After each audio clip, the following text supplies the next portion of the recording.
Espero se encuentren muy bien, comunidad Voces del Abismo. Agradezco los comentarios del video anterior.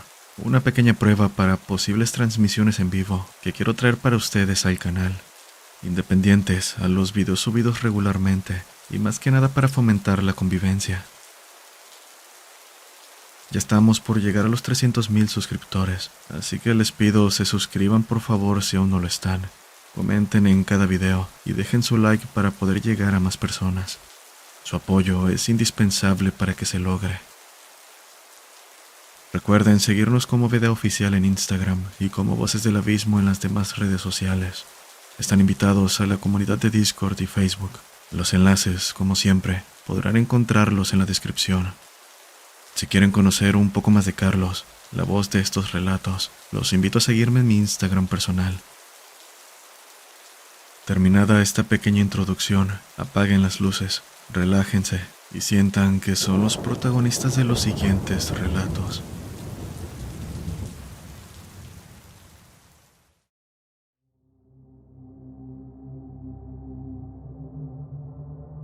Hola, primero que nada, quiero decirte que me gusta mucho tu canal.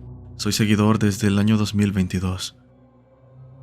Aclaro que esta historia no me pasó a mí, sino a mi primo y 2 de sus amigos, quienes quiero que permanezcan en anonimato. Ocurrió en Tijuana, Baja California Norte, en la colonia Cumbres, durante el mes de enero del presente año. Cabe decir que mi madre y mi tía son cristianas, así que en aquella ocasión, las mujeres de la iglesia habían organizado un aposento de 3 días. Para quienes no lo sepan, se trata de un evento donde deben quedarse en la iglesia, ayudando por 3 días seguidos. Ahí duermen y comen. Como mi primo vive muy cerca de la iglesia, él se encontraba ahí con su madre.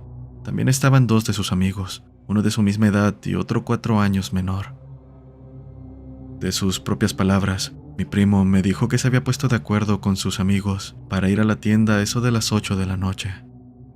Ya estaba oscuro y a pesar de que son pequeños, 9 años, mi primo, mi tía y la madre de uno de sus amigos les dieron permiso de ir. El lugar en sí no estaba muy retirado, solo debían subir un pequeño cerro apoyándose con la escalera de llantas rodeada de vegetación. Dando un poco más de detalles, cerca de ahí se encuentra un pequeño terreno en un tipo hoyo, mismo que no se ve por las plantas. Mas era algo que ya sabían. A pesar de lo peligroso que podría resultar acercarse demasiado, bastaba con que no se desviaran del camino. En fin, en el camino de regreso, sus amigos se adelantaron dejándolo solo. Apenas estaba por bajar las escaleras, por lo que le tocaría recorrer lo que restaba en soledad. Y menciono que fue en este punto donde le ocurrió lo que me trae aquí esta noche. Algo que no pude creer, pero a lo que mi tía también dio fe. En su camino a escaleras abajo, mi primo dijo divisar un animal que era como un gato, pero extrañamente grande, color negro. El animal volteó a verlo en cuanto se percató de su presencia, emitiendo una especie de llanto o susurro, para rápidamente esconderse entre la maleza del terreno que había mencionado antes.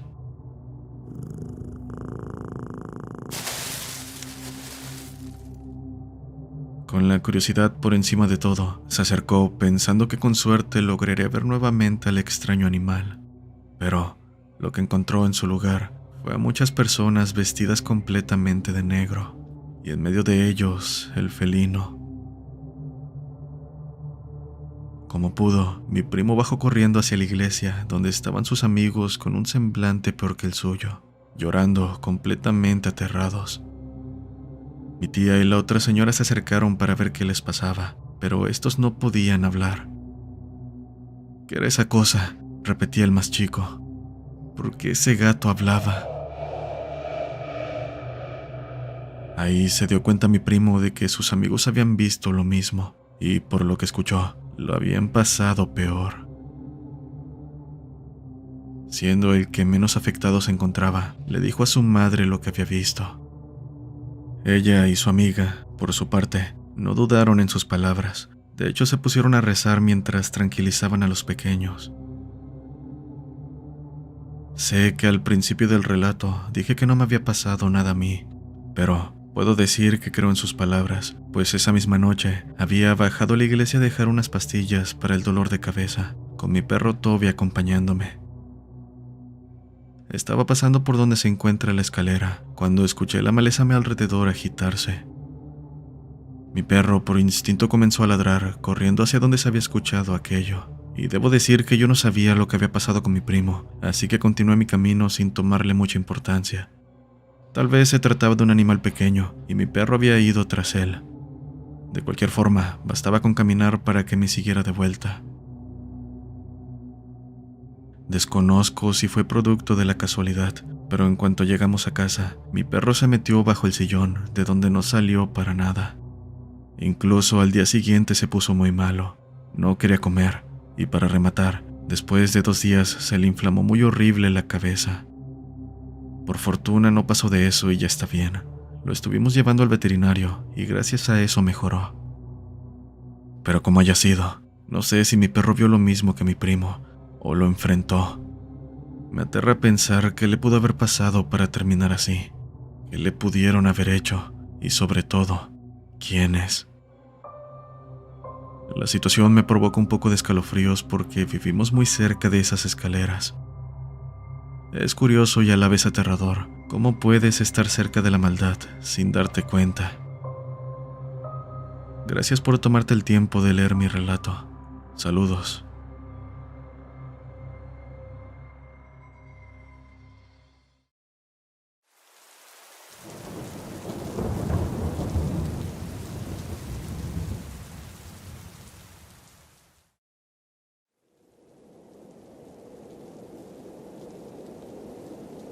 Saludos a toda la comunidad de Voces del Abismo. El relato que les vengo a contar me sucedió en Colombia.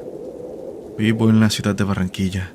Mi trabajo es de noche y consiste en descargar bultos de verduras en los camiones que llegan al mercado. En una ocasión salí del trabajo a las 2 de la madrugada, algo tarde debido a que habían llegado más bultos para descargar de lo usual. Me encontraba de camino a casa cuando vi a un niño sentado en un peñón bajo un árbol. Recuerdo mirarlo y preguntarme en mi mente qué hacía un niño tan tarde en la calle. «Hola, ¿qué haces aquí tan tarde?», le pregunté mientras me acercaba. El pequeño se quedó en silencio un rato y sin despegar la mirada del suelo, respondió que iba camino a casa, pero que se detuvo porque le dolían las piernas. «¿Dónde vives?». Me dio la dirección de su casa, muy cerca de la mía, por lo que podía acompañarlo. «Vamos, te acompaño, está cerca de mi casa. No te preocupes, yo te voy a cuidar». En ningún momento el pequeño despegó la mirada del suelo, solo se levantó y caminó a un lado de mí. Esto me puso un poco nervioso, pero imaginé que estaba asustado. Lo llevaba de la mano cuando me dijo que estaba cansado, así que lo llevé a caballito para poder avanzar.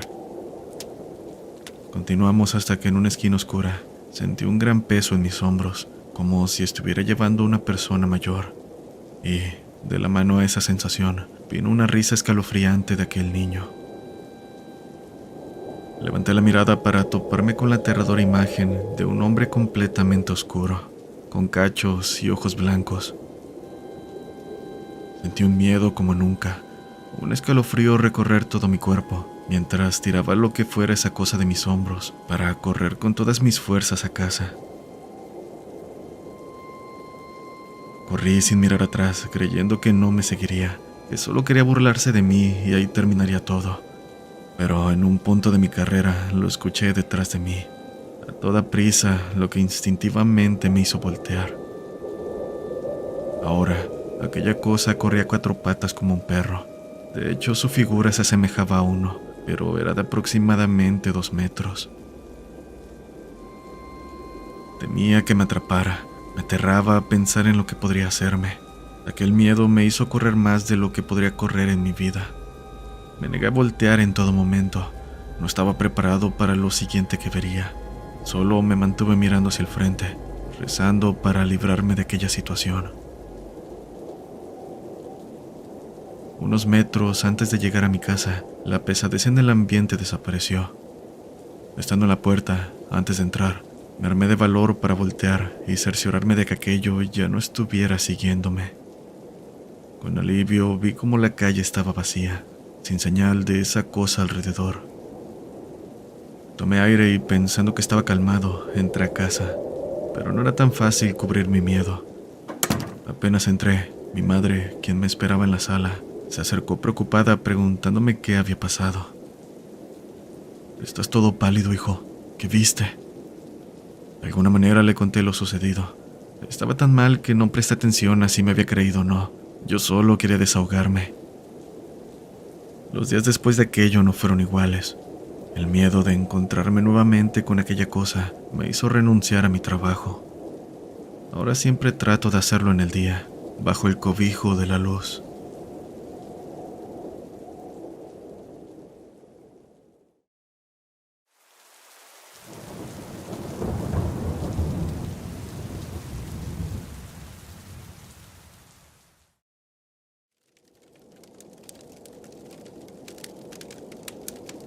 Buenas noches, comunidad.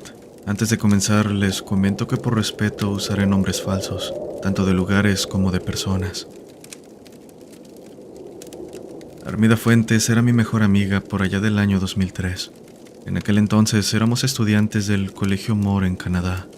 Éramos inseparables. Las dos teníamos 24 años y nos apodaban las gemelas, no por sangre, sino por un parecido casi increíble que teníamos y del cual nos jactábamos. Solíamos mentir diciendo que éramos hermanas cuando nos presentaban nuevos amigos. Teniendo esa edad y sin ningún tipo de obligación, nos encontrábamos listas para un sinfín de aventuras en otros países. A mí me encantaba la fotografía y Armida le daba por ser chef. Entrando un poco en cómo nos conocimos, pues es importante para la comprensión de este relato, fue después de un accidente ferroviario, donde, por desgracia, nos hospitalizaron varios meses. Ahí nos conocimos y de alguna manera logramos sobrellevar la difícil experiencia. Después de que nos dieran de alta, semanas después, en la universidad, nos encontramos en el salón de clases, cayendo en la sorpresa de que seríamos compañeras. Poco a poco sanamos y con el tiempo nos hicimos inseparables. La confianza era casi como si en verdad fuéramos hermanas. Así que, a este tiempo, completamente sanadas y con dinero debido a la indemnización del accidente, Armida me invitó a pasar unas vacaciones en su pueblo, un lugar sobre el cual me había comentado en más de una ocasión, anidado en las montañas de México. Un lugar de ensueño, según sus palabras, y la verdad es que sentía que unas vacaciones era lo que necesitaba para poder despejarme. Iríamos a un lugar que era conocido para ella, por lo que no habría problemas. Sus primos y familiares que vivían ahí nos cuidarían. Después de un largo viaje, Armida y yo llegamos al aeropuerto donde ya nos esperaban sus primos, Juan y Guillermo, un par muy bromista pero protectores de su prima. Al llegar al pueblo, fue como amor a primera vista. Había tejados rojos en todas las casas, con plantas colgando de las ventanas. Sus calles empedradas en una montaña media lluviosa y soñolienta era algo que teníamos que admirar. Aunque, algo que noté, fue lo poco común, que era ver que tanto las puertas principales como portones de las casas eran sin falta de color rojo. ¿Por qué rojas?, dije en voz baja sin poder evitar mi sorpresa. La casa de los Fuentes era algo que tampoco me esperaba. Era la más grande de la colonia. Se posaba al final de la calle, rodeada de árboles demasiado altos, al parecer de aguacate o alguna otra fruta. Ese día fue toda una celebración de bienvenida, e insisto en que había algo mítico en la forma que lucía el pueblo. No sabía qué era, y de alguna forma eso me llenaba de ansiedad. Por otro lado, la abuela de los chicos fue amigable y muy consentidora con nosotras. Incluso hizo comida especial para una chica nueva en la localidad. Los primeros días fueron inolvidables. Se nos llevó a varios lugares cerca del pueblo, el cual llamaré San Onofre. Todo bien, pero el cuarto día todo cambió, y lamento decir que para mal. Algo se manifestó frente al ventanal de la casona de los Fuentes. Eran alrededor de las 3 de la mañana cuando algo me despertó. un fuerte llanto y grito de dolor. Aquello me sacó de mi sueño, levantándome asustada sin saber qué esperar.